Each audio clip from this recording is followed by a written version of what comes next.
and welcome to Heartstock Radio. I'm your host, Carol Murphy. Daniel Hogan is in the studio, and today we have two guests joining us from Guided Makers, and Rachel Battarbee and Myranda Caputo are our two guests today. And I apologize in advance if I haven't captured your names perfectly, but in just a moment, they will both be with us and tell us all about what they are up to at Guided Makers. This is Heartstock. We'll be right back. As I went walking that Ribbon Highway, I saw above me that in the skyway, I saw below me that Golden Valley. This way was made for you and me. I roamed and rambled and I followed my footsteps. This is Heartstock Radio. Thanks so much for tuning in. Today, our guests are Rachel Battarbee and Myranda Caputo, and they are both the founders of Guided Makers. Hi, both of you. Rachel and Myranda, welcome. Hi, thank you. Thanks for having us. Thank you. Let's start with a little introduction. What is Guided Makers, and what is it that you do there? So Guided Makers is an apparel development consultancy. We are based in Maine, the Northeast, but we do service clients nationwide.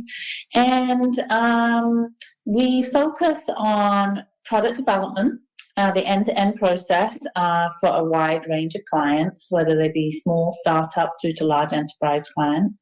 And then a secondary side of our business is strategic services that we offer to growing and evolving brands, or again, large enterprise. And they could be from fit strategies to sourcing strategies and process, and anything strategic that's related to the apparel development industry.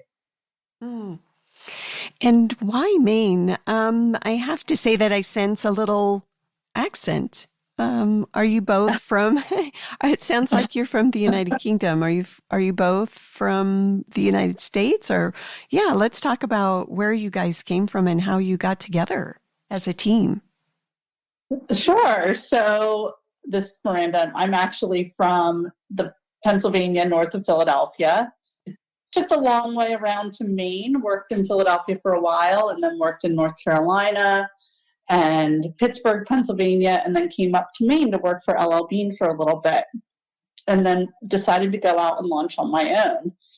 While I was starting out on my own, I managed to find Rachel on LinkedIn, and we connected and worked together a little bit on clients with our independent companies. So I'll let Rachel tell a little bit about where she's from. Yeah, so I'm English, and I moved to the States, 23 years ago. But my career started in the UK.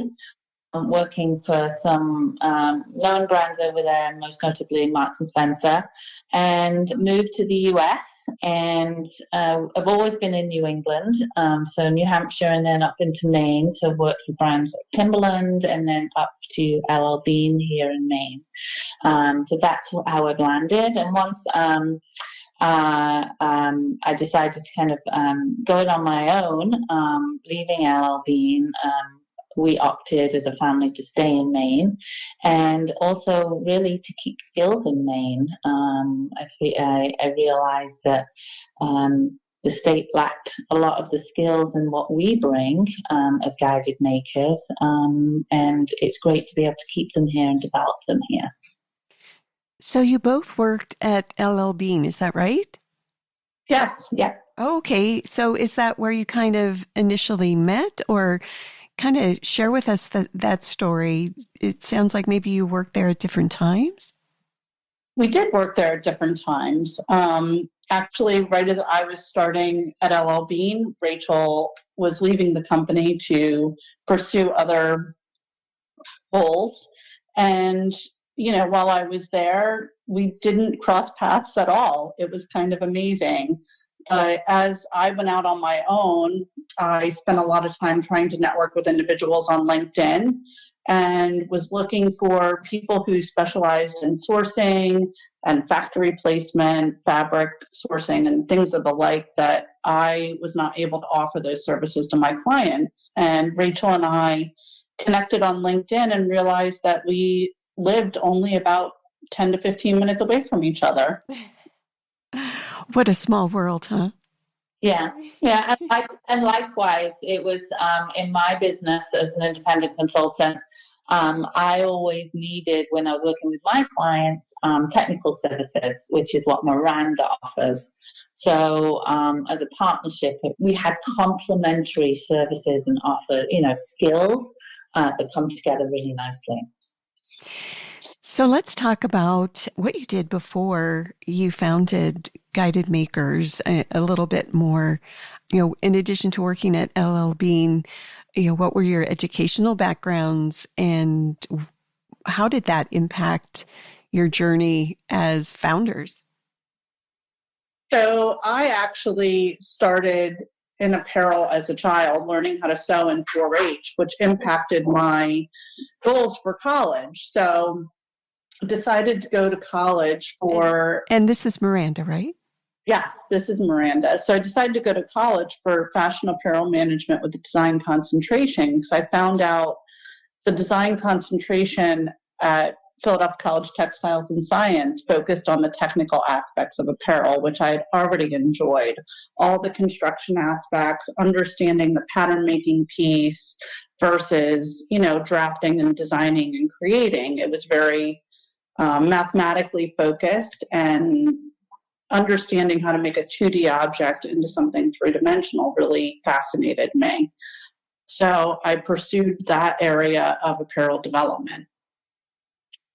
And I guess on my side, my entire career has been in the industry. As I said, it started in the UK. And I have actually, through the years, gained experience across different areas of the apparel industry. So it's really kind of creating a big picture experience. So I've worked on the supply side, buying, merchandising, textiles development, and overall project management. So this really prepared me well to launch into Guided Makers. With over 25 years of experience across all those fields, well connected, great resources at my fingertips. And then I also have this ability to kind of focus on the development, but never lose sight of the big full picture for clients. While our expertise is in development, we know how important all these other aspects are when creating products. So we tend not to be blinkered in our approach. We make sure that we're considering everything. Mm-hmm. And I'm just curious, was there an event or something that made you decide that going out on your own was really what was your destiny? Was it something that you always knew that you were going to be doing? I personally found, again, this is Myranda, I personally found that apparel development within a corporation occasionally can be limiting. I found that I wanted to expand my options, be able to focus on the strategic aspects of development where you're creating fit standards, and those fit standards help to expedite the development process. It also helps give a company consistency in their product and their fit for the customer, so that customers who understand their fit and know what their fit expectations are for a brand will come back over and over again. The fit standards help a company be able to provide an online business so that customers who understand that company fit know that there's consistency and they can purchase online with confidence without having to continually return. I like the idea of working with a number of different brands and seeing a range of different products, and I love working with different people and talking to different people on a regular basis. And unfortunately, in a corporate environment, you don't get those opportunities to expand your horizons sometimes as much as you would hope to. I would agree. It's Rachel here. It's that opportunity to keep kind of learning and seeing beyond kind of one brand, which, if you're in that corporate environment. And then it's also like imparting your expertise and sharing it with others. It's great being part of a corporate environment, and there's big brands and there's a lot of product and there's a lot of energy and there's a lot of excitement, and it works for many, many people. But I like the idea of sharing.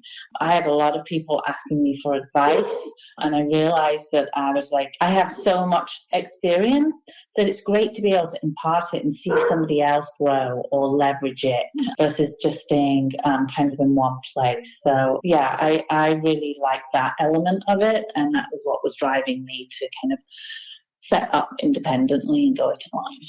Just to add to that, the sharing piece, we now have 2 employees, and I think Rachel and I have both enjoyed, working with them and watching them grow, even in the short time that they've been here, and being able to help them through that process and give them somewhat of a safe environment to explore as well. Mm-hmm. And any influences that you've had throughout the course of life in general? Any influences, people that have kind of helped you along the way or made an impact on your professional journey? I have a couple people personally. While I was in college, I had a professor who really gave me the opportunity to work with her and to learn from her and to really give myself a great foundation and a start in this industry, which can be really challenging on the technical side.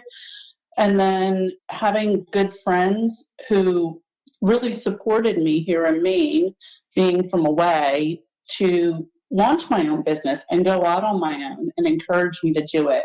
And I have to say, it's really great to have a business with a great business partner who, we can absolutely support each other through difficult times and bounce ideas off each other as we grow the business versus doing that independently.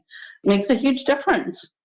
And how about you, Rachel? I would, echo what Myranda says. It's great to have a partner going in and going through this journey, and in many respects influences me too on a day-to-day basis and encourages me. And strong female role model that Myranda is superb. I've had a number of mentors through my career. There was most notably one I had at Timberland that was fantastic for me, and I learned a lot. And I think that I had a number of aha moments at that point that allowed me to be like, oh, okay, I can do this, or oh, I can do that. So I think mentoring within a workplace is so important, and companies should definitely foster that because you never know where those mentees will go. So yeah, lots of individuals along the way for sure. Fantastic. We will be right back. We're going to take our midway break, and we'll be hearing more from Rachel and Myranda in just a moment. This is Heartstock. I'm your host, Carol Murphy.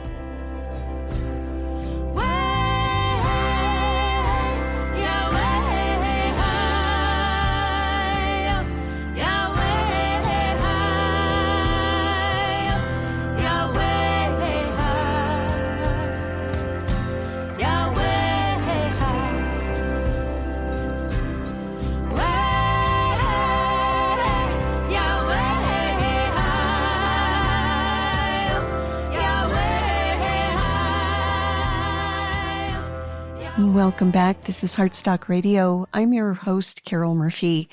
And today we're speaking with the founders of Guided Makers, Myranda and Rachel. Welcome back. And I'm just curious, how did you get started initially? When did you launch the company? And then some other questions kind of related to funding, which is always, a hot topic for entrepreneurs.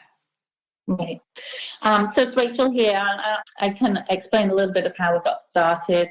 Myranda mentioned earlier that we'd both started independently as independent consultants, and Myranda had found me on LinkedIn. It turned out we were just down the road from each other, and our services complemented each other's businesses really well. So that was probably about 4 years ago. And we started to grab coffee, chat, connect, what's working, what's not working, and just create a friendship, really, and understanding each other's businesses. And as we got to know each other more, it became apparent that we could work together and leverage each other's services. So we started to test it a little bit. So we'd start jumping on maybe some new client inquiries together, or sending out a proposal or an estimate with both our companies on it. And it was clear that it was well received, but it was a bit clunky. So we just were like, let's bite the bullet and do this. Let's jump in. At the time, we both had home offices. Myranda had a great space at her home, which she utilizes a number of pieces of equipment. And I just had a regular home office, and it was pre-pandemic. And we had minimal investment and soft launch, and then COVID hit. Okay. And that was interesting. It meant that we couldn't meet. We were rapidly setting ourselves up to do everything virtually. And with product development, in person and touching garments, fabrics, and the like is important. So we had to be really nimble in the beginning to understand how we would overcome that, which we did. I learned how to do things in different ways, but we also learned that it created other opportunities for us too, as a small business, a very nimble small business. And we were able to kind of leverage those opportunities and create other areas of our business, which has led to continued growth. So we were very busy during COVID, which we're thankful for, and we're able to kind of weather that storm. And how were you able to overcome those obstacles of not meeting in person? Was it all done over, Zoom meetings? How did you manage that? A lot of phone calls, and then we were on Microsoft, and we still are on Microsoft. So we used the Teams app so we could video chat each other. I would say there was definitely a bit of transition that was challenging with families being home more. And, it was a complete shift in available time, I would say, because our days were flexible, but at the same time impacted by our home lives as well. So you have kids at home that you were homeschooling while running your business? That sounds very challenging. Homeschool, well, they're all teenagers, Yeah. but at the same time, teenagers, need a different level of mom as you can expect, so there definitely were times that, I know my son learned to be like, oh, you're only on with Rachel, I can come in, So we did eventually decide that, just as I think everybody did over time, that, we were part of each other's pods through COVID. So let's just plan to get together. It's an opportunity to get out of the house a little bit, to go someplace else. Definitely, COVID impacted us because people were more accepting of the fact that we can do things over video and interact, without getting together in the same space. And that people had more flexibility with time. So if people were working to launch a business and they were working at home, they found that they were able to, do those meetings during the day within the business hours versus trying to, work with businesses in the evening hours when we're a business that works business hours. So it gave people flexibility to explore opportunities that they maybe didn't have. Additionally, one of our big growth areas are the strategic services. So, larger brands found that their travel budgets, weren't being utilized. So they were able to put those funds towards strategic services. So we utilize a tool called a tech pack. So we were able to work with a larger brand who needed help rebuilding their tech pack for efficiencies for their team. So we were able to work through that project with them, utilizing funds from their travel budget. We've also found that, with companies needing to do things more virtually over Zoom meetings, that there's a greater need for, implementing 3D tools and stuff like that. So the companies that are utilizing 3D have found that their block libraries, which are their fit standards, need to be readily available so that factories have that starting point versus drafting a new pattern every time, being prepared to be more agile in the market. So we've learned, as a new business, that these are services that we can also offer to companies. And we've just kept building those services for agility for larger brands, as well as, opportunity for our company growth. I'm going to chime in there that the pandemic has also shown the industry that remote can work. And I think that before that, while it's great to be in person and look at garments and fabrics and everything that goes into building products, all brands and all businesses, but in this industry, the brands have had to learn how to do it remotely. So that in turn has given brands and leaders in brands the confidence to reach out to independent consultants that aren't necessarily local, to be able to execute on the work, which is great because we opted to stay in Maine and keep our skills in Maine. But probably a majority of our brands are outside of Maine. And how about your clients?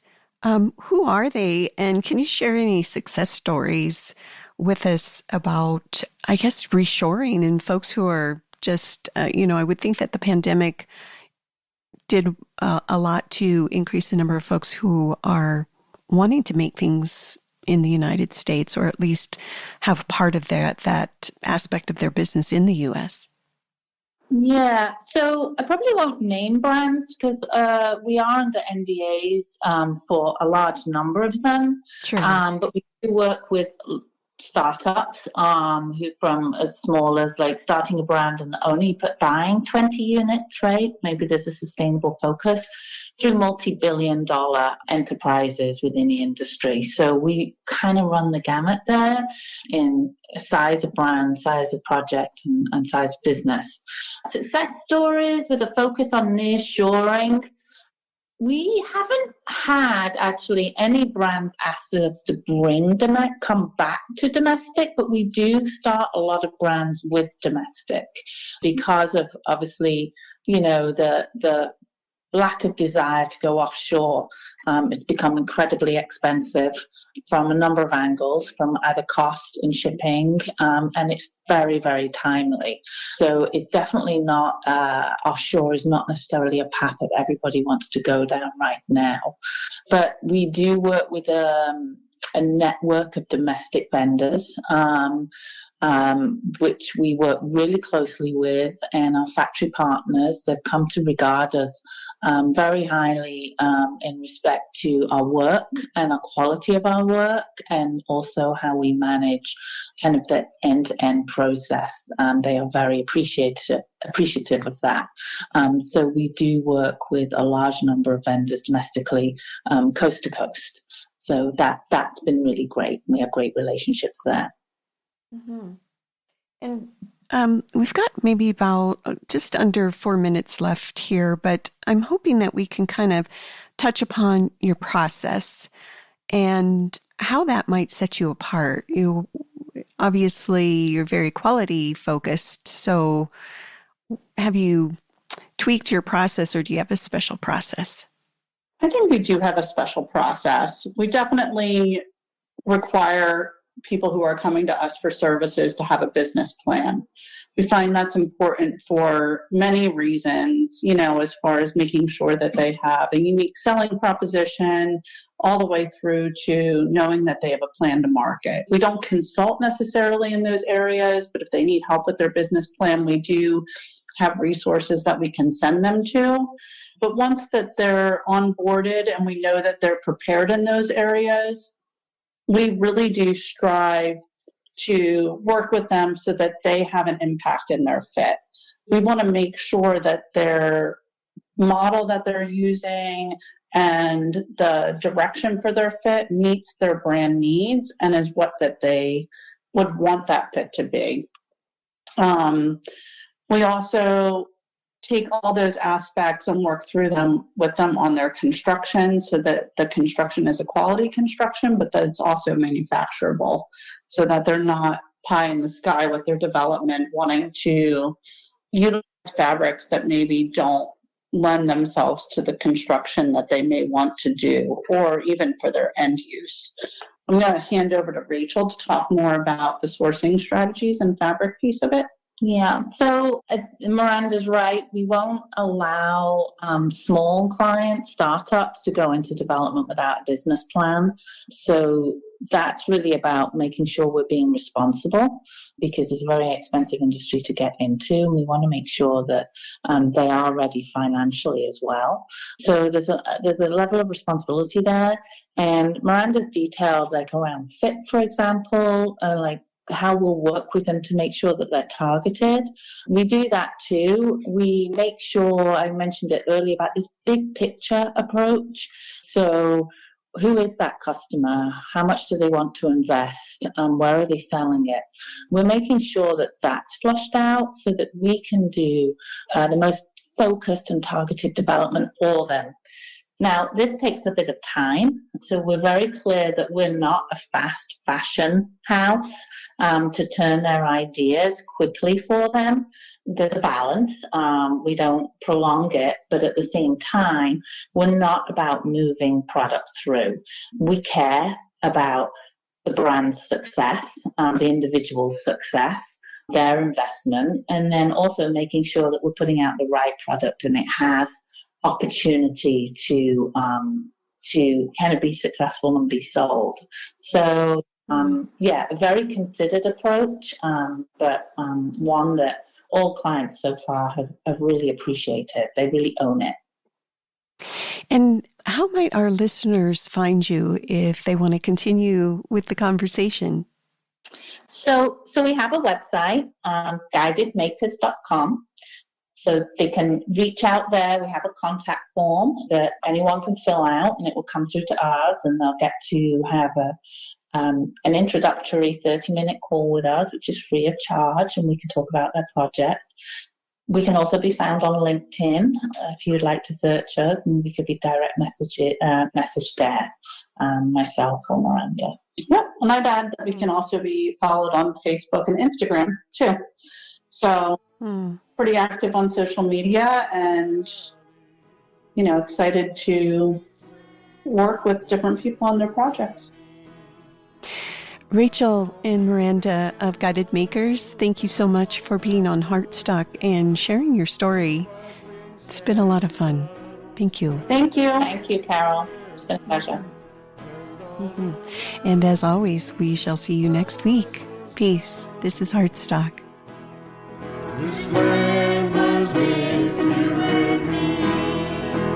When the sun comes shining, and I was strolling. Heartstock Radio is a production of KBMF 102.5 Butte America Radio. Hear our programs every Friday at 5 p.m. Mountain Standard Time via livestream at butteamericaradio.org. This land was made for you and me. As I went walking, I saw a sign there, and on the sign it said, "No trespassing," but on the